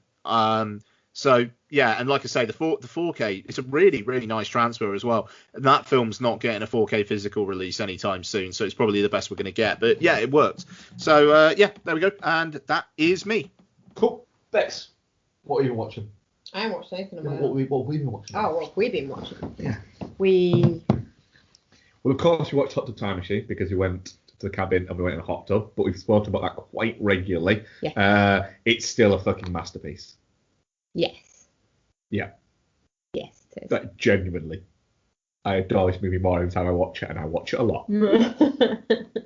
It's just so funny. It is fucking great. Yeah. Yeah. But what else do you watch? We won't talk about the game because we're going to talk about the game in our Fincher, as yet untitled Fincher series. Can I say one thing about the game? What? It's fucking great. Yeah, it is very good. Go on then, Bex. Do you want to talk about that? So we watched Creep, but not Creep with the guy out of the league. Creep, the 2004 film with Run Lola Run in it. Nice. Franca Potenti. So yeah, it's been a while since we've seen this. It's not available on anything. So it's not on any of the streaming services. And if you try and search for where it might be available, it just comes up with the is it Mark Duplass? It is, isn't it? With that one. So it's a bit difficult to kind of try and source, but as part of our going away on holiday to the cabin prep, what we normally do is we go to CEX and buy a load of DVDs to take with us. We were running a little bit out of time this time, so we went up in the loft instead, where there's about 12 moving boxes full of DVDs, so there was a plethora of choice, and found Creep. So obviously things we've been wanting to rewatch it for a while, decided to take it with us. It's a really good, well put together, low budget horror. It's Creep. You can see the low budget in it now, watching it from a distance away. And obviously it's on DVD, so the picture quality made it look a bit worse than it probably It's would a on. nasty piece of work. It is so grim. It is so much grimmer than I remember it being. Yeah, and I always forget that Sean Harris plays the monster in it. What's he called? Craig or something? Yeah. The monster Craig. It's so brutal. It's nicely grim. It's a proper low budget. But even like the stuff that's not like gory grim, like even that bit where he tries to rape her is really kind of like it's done quite rawly. That sounds bad in the terms of rape, but it is done in quite a. It's not OTT. It's just really fucking uncomfortable to watch. But yeah, the gory bits are obviously the grimmest bits. There's fingernail trauma as well in that we don't like fingernail trauma. No, it's not. No. But it does have. Oh god, and that bit with the lady where he has the knife and you don't see it going up her, but you see the fucking arm movement. And you know where his arm's positioned. He's really going for his Craig, isn't he? Oh, Yeah. Craig's a wrong un. Craig's a wrong un. And Franca Potenti. Been fucking great. I mean, yeah, she's a bit of a dick though, isn't she? Oh, I like the fact that you. Of course you fucking do. You feel sorry for her in the sense of what she's doing. But yeah, she essentially. The mad thing is, what I always forget is the crux and the base of the original, the start of the story. She's trying to get boned by. She's trying to go and fuck George Clooney. Yeah. And it's great. It's a proper nasty, good fucking time horror movie, and I really like it. I feel like though, we discussed this, didn't we, after we'd watched it? If this had been seen by more people rather than it just being very kind of within the horror community, there would have been like people would not have been happy. No, people would not be happy. No. What else do we watch? We also watched. So we also watched Thank You for Smoking, the Aaron Eckhart movie about basically lobbyists. Yeah. I've not seen this since we watched it when it first came out, didn't we, on DVD? Yeah. Not watched it since. It is very, very clever. Like it's a lot snappier than I give it credit for. Well, it's good in the fact that it barrels along at like 92 minutes. Yeah. So it very much it does what satire should do. It goes punchy and snappy and bang bang bang bang bang, rather than kind of luxuriate in itself. It just says what it needs to say and gets the fuck out. I feel like it doesn't really moralise either. No, it doesn't. It gives you the comments and says, well, what about this? What about this? And what about this? And gets you to kind of it gets you to like the bad guys by saying, look, these are good people who essentially are doing a job that a bad person should do, but the bad people are doing the jobs that the good people should do. So that's the reason fucking why. Yeah. But yeah, Thanks for Milking it still holds up. It's still a good time. Yeah. Ian, we did rewatch Lady in the Water. My God, man. How'd that go? Right. It's weird in the sense that it's shit. It's not very good, is it? No. And I am very glad that this is the movie that broke the oeuvre and the myth of M. Night Shyamalan. Because writing himself as the Messiah in a movie. It really bothers you at that point, doesn't it? It does. It is such an M. Night Shyamalan thing to do because he had very much got high in the smell of his own farts by that point. But then to have it in a movie where, again, he had the arrogance to write a children's story, fairy story for his kids. And then when Disney went, right, what we'll do is we'll try and put it out there like it's an old style children's story and everything like that. And he's like, no, people need to know that I wrote this. And it basically caused, he tried to call Disney's bluff, and Disney went, oh, just go and make it with someone else, then we don't give a shit. Yeah. It's quite fun.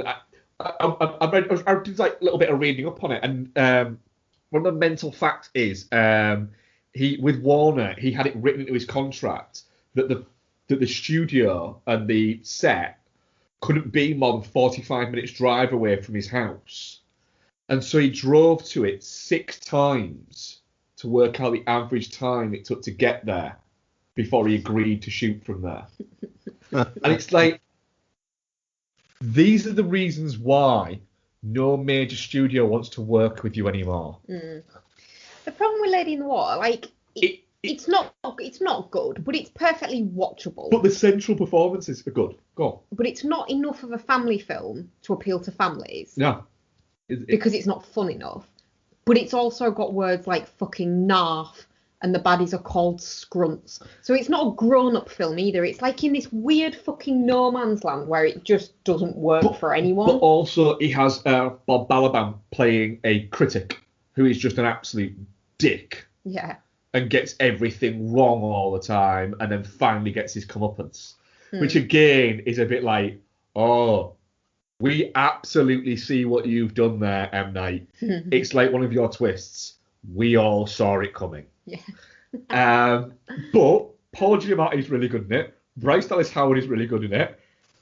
Freddie Rodriguez is in it because, yes, Freddie Rodriguez was a thing in 2006. The mentalness of him only working out on one side of his body.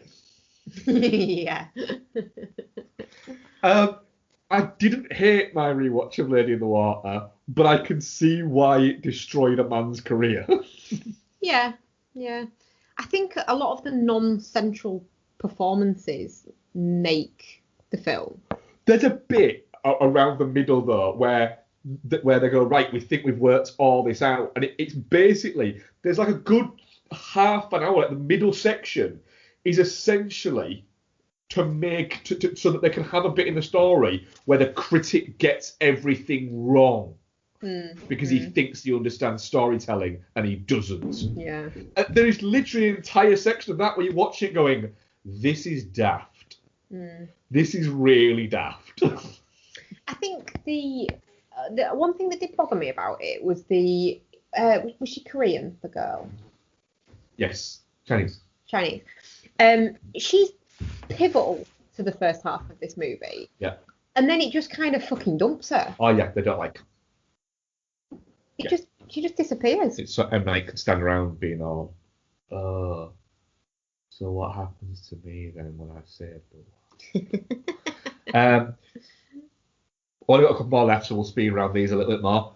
We also rewatched Observe and Report, didn't we? Yes. Yes, I am intrigued. How was this now? It's fucking great. My God, this movie could not get released now. Yeah, okay. Absolutely fucking couldn't. I couldn't. No. There's a lot of... Ray Liotta is on fire in this movie, but he keeps calling people, and he calls him a fag at some point, doesn't he? I think so, yeah. He keeps calling Seth Rogen's character a fucking retard. What I don't like it about all it... works within the framework of the movie. It all works. It's not done in a nasty, what is it, way. It works within the framework of the movie. But it's, you know, there's a bit where Seth Rogen gets on Anna Faris and you turn up and went, that's date rape. I was like, I'm not sure it is though. She's too fucking hammered. But he stops and then she literally tells him, what the fuck you doing? Carry on. It's odd though, isn't it? It's date rape. Is it? Yes. I agree with you. It probably is. If you are in the company of somebody who gets so out of it they don't know what they're fucking doing, right. and then you have sex with them, then yes, that's date rape. Right. And I agree with it that it is. But I think at this point, I don't think it's even it even considers the fact that that might be the case. Oh no. In the film. No. I don't think it's trying to be provocative or anything like that. I think it is just she wouldn't have sex with me, she won't fucking high. But he's not taking advantage. He's just that confident that he thinks that they're in a relationship.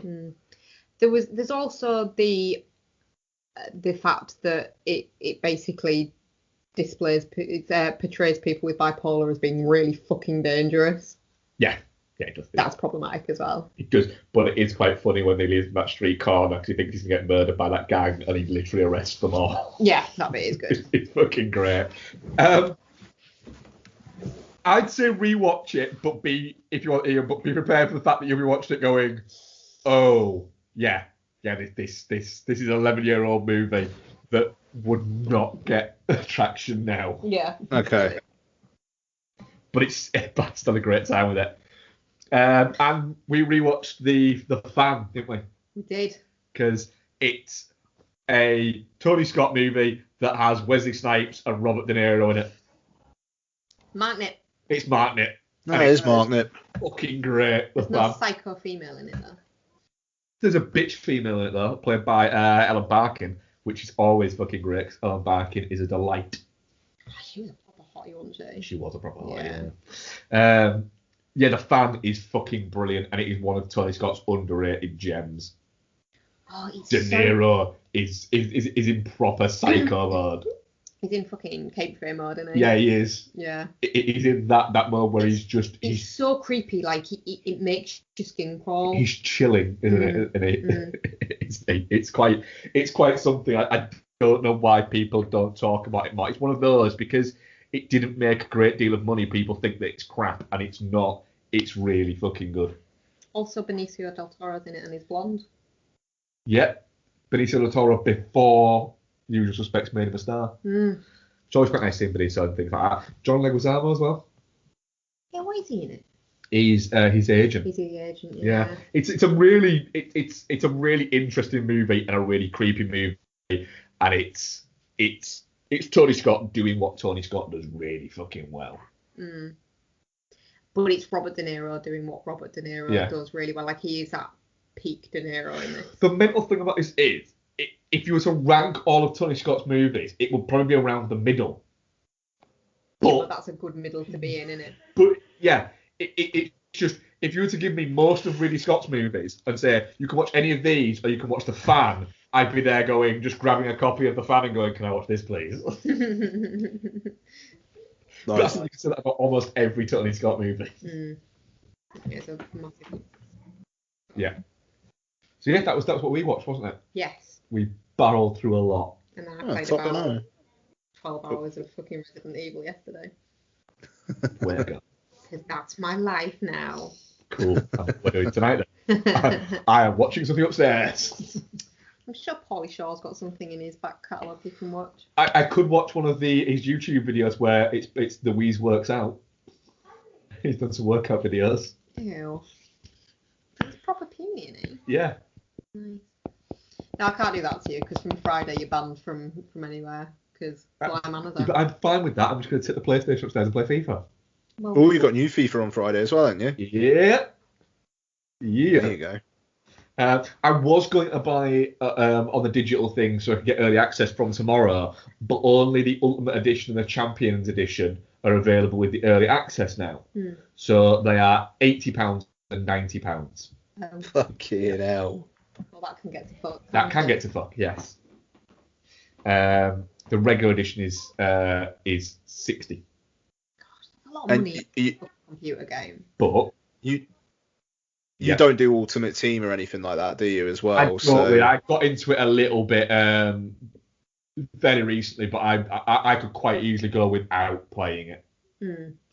What you could do, you get EA Access, pay $3.99 for a month of EA Access, and you can play 10 hours of FIFA 21 now. I can't get it. Becky's looking at me and going, "You're not getting 10 hours of PlayStation time, dickhead." No, get fucked. The Devil All the Time is a Netflix movie directed by Antonio Campos, produced by Jake Gyllenhaal. Random one, that one. Max Bourne. That's a hell of a name. You imagine being called Max Bourne. How much were you born? I was Max Bourne. Also produced by Max Bourne, apparently. Yeah. Stars. Who does it star? Tom Holland, Bill Skarsgård, Riley Keough, Jason Clarke, Fat Sebastian Stan, Haley Bennett, Eliza Scanlon, Mia Wasikowska, and Robert Pattinson. creepy Robert Pattinson. Yeah. And a man called Pookie Lafarge. Oh, and Harry Melling is in there as well.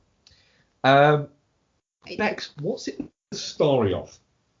I think you should explain this one, because It just kind of, it follows various people's interconnecting lives. There's no sort of in sort of the story. There's multiple threads of story. Yeah, in the mid-50s in Ohio and Virginia, around that area, doesn't it? Around kind of very much Bible Belt, mid-50s, post-World War II America. It follows like the nastier side of Americana, is what I would say there. Would you like the IMDb small synopsis? Go on then. Sinister characters converge around a young man devoted to protecting those he loves in a post-war backwoods town teeming with corruption and brutality. I mean, I don't think that's exactly what it's about, No. but fair enough. Bex, what do you think to The Devil All the Time? I like films like this where you've got multiple threads of story that eventually plait together at the end, and kind of the baddies get their comeuppance and like things happen. Everyone gets a comeuppance in this. I mean, everyone does get the comeuppance in this, but they're all kind of baddies. So, it's If 2020 were a movie. The Riley Keough, Jason Clarke thread is interesting to watch, and you've got that, and then they initially start off by killing Eliza Scanlon's dad, who's killed her mum. Yeah. And then they try and The pile of spiders up his head. Yeah, the spiders. I don't know that I can explain it accurately, but it's very good, and I really, really enjoyed it. But it's bleak as fuck. It's misery part of the highest order, Rebecca. But it's so well made, and it's so well acted. Ian, what did you think about it? I thought it was really hard work. It is well acted, don't get me wrong. But the fucking treadmill of here's a character. Are they a good character? They're going to die. Are they a bad character? They're going to kill a good character. Then they're going to die. Apart from Tom Holland, who's a good character, but he kills people. Only bad people. But he only kills bad people, so never mind. 2 hours, 20 minutes later, the credits rolled. Okay. that was a film that I have watched and never really want to think about again. Not because it was super, super gory, but just because I thought it was quite lazy. It's just like that is literally how the film works. Introduce a character, establish whether they're good or bad, and if A, then ... if B, then ... There's barely anything else to it. Yes, it does converge on Tom Holland's character towards the end, but not in a way that I thought was particularly satisfying. I thought Sebastian Stan's character, like, he's got quite a bit of business in like the second half of the film, and it was just, what was the fucking point of any of that? Like, what was the point of any of that? The only way that the point for that is it's to establish that he is a bad egg and that is allowed to kill him. But I mean, that was a lot of establishment.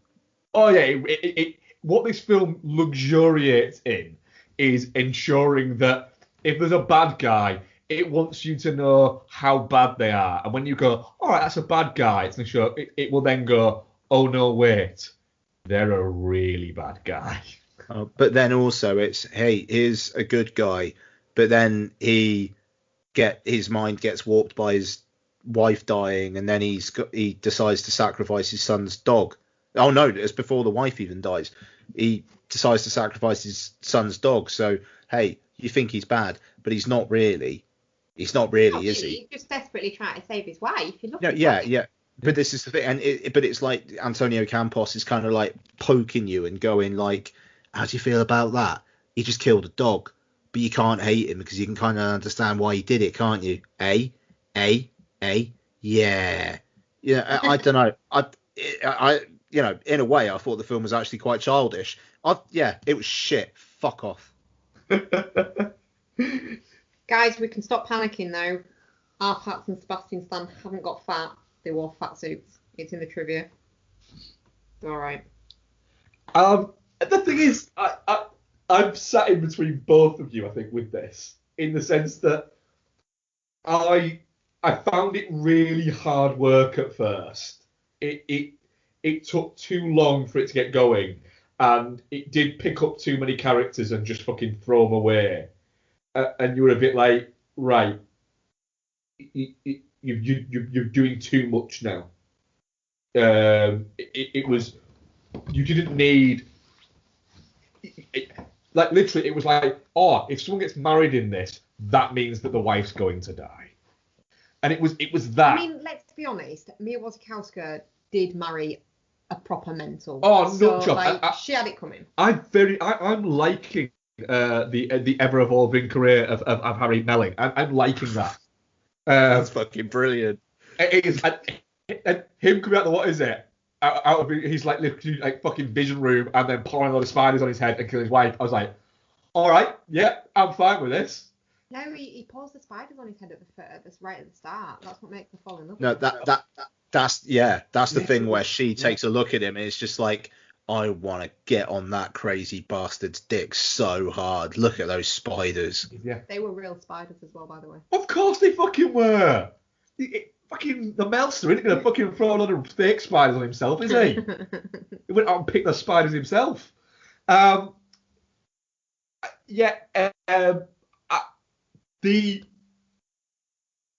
Jason Clarke Riley Keough bit was great.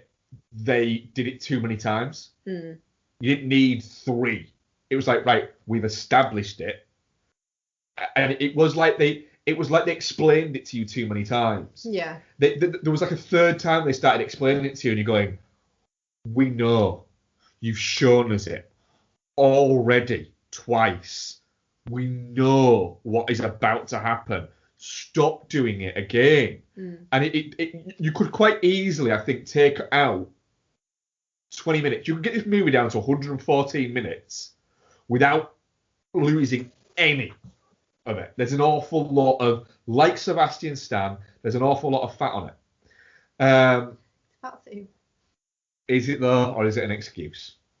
So there was that. But the best scene in the whole fucking movie is Tom Holland sat at the back on a pew talking to Arpats, where Arpats is just getting turned on at what he does with this fake fucking wife he's got, and then realising, oh no, he means me. That is fantastic. But then it's like it goes that it's like, right, wait, we need to connect this, and it's like, oh, fucking hell. All right, you don't, not seriously. There isn't one good person in the entire fucking movie. I mean,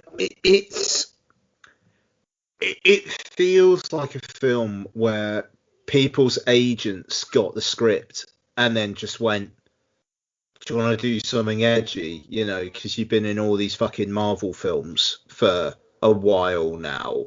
You know, do you want to do something edgy? And they're like, what? It's like, it's a film where Robert Pattinson is a preacher who likes to fuck girls. Oh my word! Oh my days! Yes, please, yes. You know, and it like the cast for this film is mental. Like, it's a really, really, like, in terms of, I mean, Arpats and Tom Holland aside, a lot of like people who are just like really good, solid character actors, and they've just got these like bitty parts. Like, what the fuck? Like, did Mia Wasikowska see in this? Because she's an actress who seems to do things she wants to do. You know, like, she chased the fame dragon a little bit, decided it wasn't for her, fair play. But what about this script? Did she go, yeah, all right then, this looks really interesting? You know, Arpats I could kind of see because it's quite a wild character for him to play. Holland I can see because he's kind of wanting to break out of the Marvel ghetto a little bit. Probably the same with, well, ghetto, like he's a fucking poor man stuck making he wants to prove he's Spider-Man. Yeah, exactly. But that's the thing. It feels like it's a lot of people wanting to prove that they're grown-ups, including the director. Yeah. The thing is, it's one of those where we often say about Netflix that it's great that they give directors a lot of creative freedom.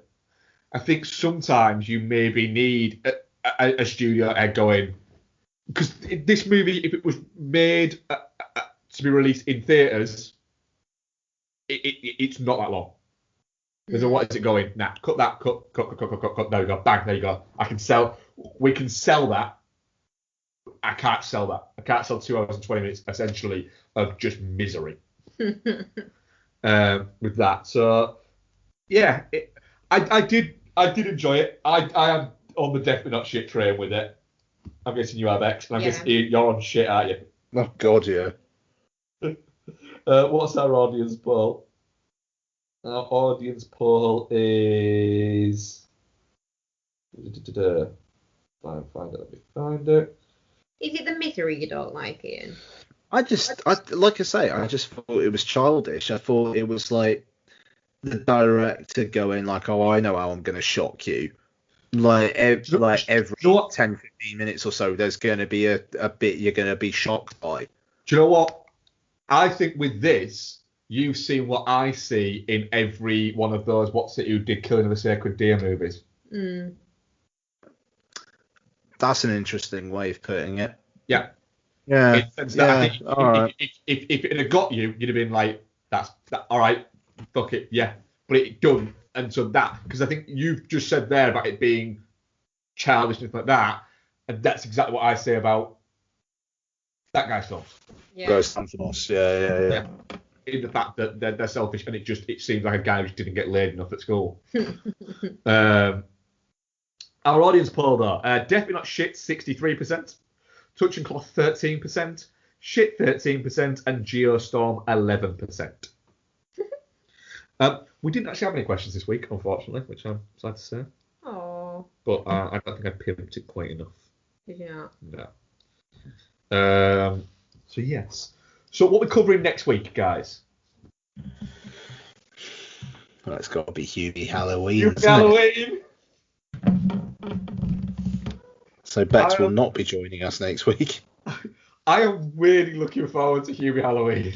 It looks fucking shit. I know, but that's why I'm kind of weird looking forward to it. I think that the world should admire the fact that me and Ian, and yourself, Becky, but from the start, me and Ian have committed to these Adam Sandler Netflix movies. And we have reviewed every single one so far. Yep, we sat through 2 and a bit hours of Sandy Wexler for some reason. We did. God knows why we did that. And I mean, to be fair, screening for press for LFF on Sunday morning, the very, very hotly tipped Regina King directed film One Night in Miami. Very much that. You know, not last week's show, the show before that, so 2 weeks ago, so episode 354. I said when we were talking about what the fuck's the Oscar going to be, and I said that there's going to be one film that's going to come out of fucking nowhere, and that's going to be the one. I think that could be the one. Do you know what Hubie Halloween sounds like to me? The feel-good hit of the summer. A really good film for you to watch while I play Resident Evil. I'll watch the fucking shit out of Hubie Halloween. I might even fucking watch Hubie Halloween and have a bit of a fucking Boo and Medea Halloween chaser for afterwards. Oh, good lord. There you go. That just sounds awful. It sounds like a fucking good time. It does not. It fucking does. It does not. It fucking does. It doesn't. Stop just saying it does. It does. In fact, the only so far, I'm just going to look here. Sorry, the only so far Adam Sandler Netflix movie I've not watched yet is Uncut Gems. Fucking hell. So, Jesus Christ, you still haven't seen Uncut Gems. No, we're going to watch that this week. I've watched Murder Mystery, I've watched The Week Of, I've watched My Wit Stories, I've watched Sandy Wexler, I've watched The Do-Over, and I've watched The Ridiculous Six. The only one I've yet to watch is the one that people think is good. Oh dear. Oh. I'll tell you what as well. I don't think my Resident Evil board game is coming today because for the last 2 hours, the delivery driver has been in exactly the same place. That's his house. Yeah, I think the delivery driver lives in Crumpton Drive, which is just off of Newport Road in Cardiff. So I hope he's having a lovely. Going to Cardiff, you need to pick up your game. Yeah, that's exactly right. I'm going to go into Cardiff tomorrow and then just go like, well, it stopped here, so I just assumed it was here. I didn't know you were just planning on delivering it again. That's brilliant, though. Arriving today by 10 p.m. and it's like, I'm glad I didn't pay for that. I'm not suggesting you go tomorrow, Ian. I'm suggesting you go tonight. What, just for a drive and then knock on his door and say, like, this is supposed his door and say, what the fuck, dude? No, I'll say to him, I'm doing you a favour. This was supposed to be at my house by 10. Sat in my garden right now. All from the same county, I will add. Waiting to play this game. Yeah, that's what I think you should do. Pins on the sky. Yeah, so that's our show next week, Hubie Halloween, and there was something else we were going to cover that I can't remember what it was now. Akira, fucking idiots. Yeah, retro review of Akira. Yeah. Sweet. Batshit fucking E-numbers of Japanese anime. Yeah, but fucking that's going to be all up in my eyes tomorrow. Yeah. It'll be great fun. Yeah. That was episode 366. Thank you very much for joining us, guys. Thank you very much for joining Rebecca. Thank you very much for having me. And thank you very much for joining me, Ian. You're welcome. We are a Pod Syndicate podcast. So check out other Pod Syndicate podcasts, including the Rewatch Project, Iron Sequel, Intimate Landfill, His Film Her Movie, What's on Tap, Chinstroker vs. Punter, and a whole host of bonus shows. Including Mark Plays Resident Evil. Including soon on what is it on our YouTube channel. Mark will be playing some Resident Evil. Mark will also be streaming some God of War once Becky lets him go on the computer. Yeah, boy. Yeah. Resident Evil 2, Resident Evil 3, Last of Us 2. There's all sorts of shit. I'm going heavy into gaming. Mark will be streaming 8 minutes of God of War every so often when Becky goes in the shower. And he goes, I've got to be quick, guys, because if she finds me doing this, she'll kick me again. We've got a question just come through last minute. Rick Kidd, at Rick J. Kidd. Yeah. Brilliant. I saw today that they are considering a sequel to Across the Universe. What musical would you want to see a sequel to? Streets of Fire. Oh, fuck yeah, that's a good Boom. Yeah, that's the right answer to that. Yeah. Streets of Fire. I mean, all the fucking same cast. Yeah. Set in exactly the same fucking universe. Wonderful. Willem Dafoe. Can't Michael look at him fucking right Paré. Yeah. I want Grease 3, where John Travolta, Olivia Newton-John, Michelle Pfeiffer, and Maxwell Caulfield all go back to Rydell for the 40th something, or I don't know, the 100th anniversary of Rydell, and they all have to do Grease in the time of COVID. Grease 3, Grease in the time of COVID. Yeah. Yeah. I'd really like to see a sequel to Rocky Horror. I love Rocky Horror. Absolutely love it, and I'd like to see a sequel. There is a sequel, Shock Treatment. It's not a direct sequel, though, is it? It's not about the same stuff. Pretty sure it is a sequel on that one, Bev. There. Yeah. Oh. Why have I not seen it? You've got to come with that because nobody's seen it. No one cares. Oh. Yeah. I don't know. I'm not heavy into musicals. Turner and Brad become contestants on the game, so sure. Yeah, but it's not about like Frankenfurter and like Riff Raff and Magenta and Columbia, is it? They are in it, yeah. Are they? Yeah. How exciting. So you know what we're watching this week then? I mean, yeah, Resident Evil. I'm not watching Resident Evil. No, watching. Oh, I'm not watching that either. So thank you very much, guys, and we shall speak to you next week while Becky's putting her hand up to continue I don't have going. a musical that I would like to see a sequel to that I can think of off the top of my head, but I've always wanted to see a movie made of the album Bat Out of Hell. Yes. That would be fucking amazing. I drunkenly wrote that once, didn't I? Yeah, you did. Yeah. I drunkenly wrote a treatment for that. Yeah, you did. Have you still got it? It's still on my mind brain. I could fucking easily recite it again. It's good though. Don't you want to see a sequel to Cats, Ian? Yeah, he does. We do. We want to see Dogs with Russell Crowe. Russell Crowe is Dogs. Yeah. Oh, do you know what? I'd be more likely to watch that than ever watch Cats again.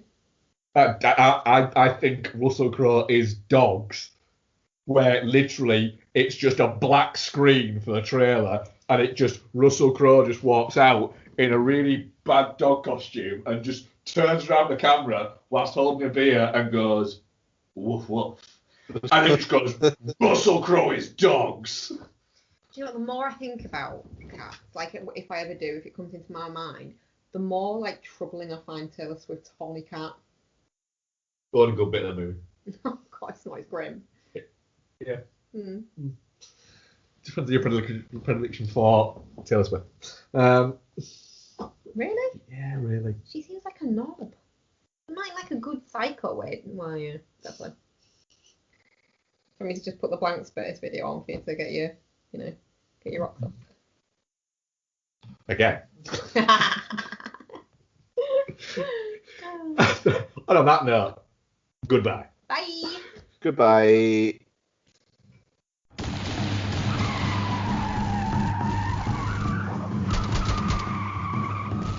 This podcast is part of the Pod Syndicate family. For more criminally compelling shows, articles, and conversations, head to wearepodsyndicate.com.